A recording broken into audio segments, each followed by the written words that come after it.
আসসালামু আলাইকুম। আজকে ইলিশ মাছ দিয়ে কচু রান্না করব, মুখি কচু রান্না করব ইলিশ মাছ দিয়ে। তো আমি ইলিশ মাছ বের করে নিলাম ফ্রিজ থেকে একটা।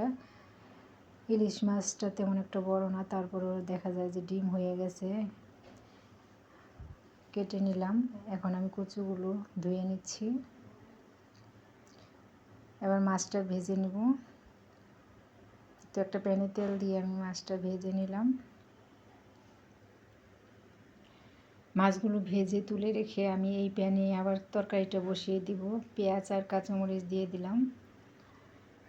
পেঁয়াজ কাঁচামরিচ লাল হয়ে আসলে আমি সামান্য পানি দিয়ে এখন দিয়ে দিব মরিচের গুঁড়া, হলুদের গুঁড়া, ধনিয়ার গুঁড়া। ধনিয়ার মশলার সাথে আমার রাঁধুনি মশলাটা অ্যাড করা আছে। কচুর তরকারিটা আমার খুবই ফেভারিট একটা তরকারি, খেতে পছন্দ করি। আমি সবসময় কচু রান্না করি, বেশিরভাগ সময়ই। এই সিজনে আমার বাসায় কচু থাকবেই। কচু খেতে খুবই ভালোবাসি আমি। এই তো তরকারিটা ভালো করে কষিয়ে নিচ্ছি। কষানো হয়ে গেছে, এখন ঝোল দিয়ে দিলাম আর এরপর দিয়ে দিব ভেজে রাখা মাছগুলো।